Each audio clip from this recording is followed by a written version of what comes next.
We covered ADR processes in quite some detail in the previous course, the Introduction to ADR. But can you remind us of the main process categories?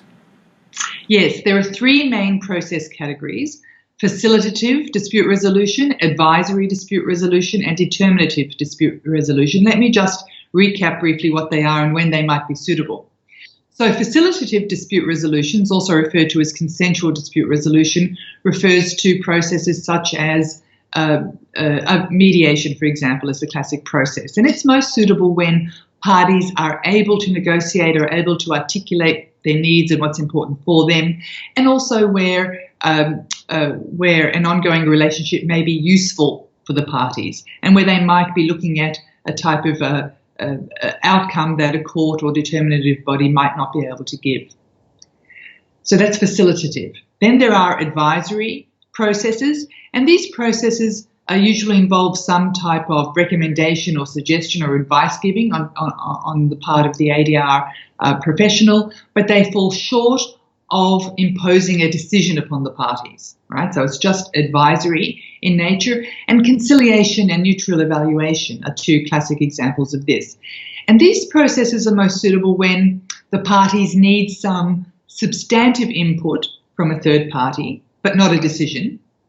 And often they're used either where there's a perceived or real power disparity between parties, for example, consumer disputes or sometimes workplace employee-employer disputes. So there's a type of check and balance, if you like, offered by the third party.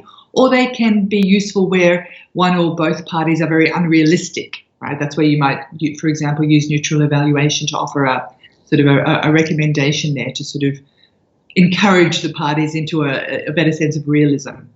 That's the second category, advisory. And then there are determinative processes where the third party professional makes a decision which is binding on the parties.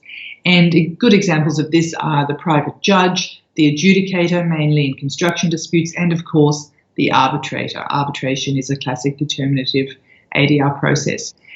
And determinative processes are most useful when parties either need a precedent, where other forms of facilitative or advisory dispute resolution have not been successful in resulting in an agreement, or particularly in international cross-border matters where parties feel they need an expedited enforcement mechanism. And, for example, arbitration may offer that in an international context. So they're your three sort of categories of ADR upon which the MDR procedures are based.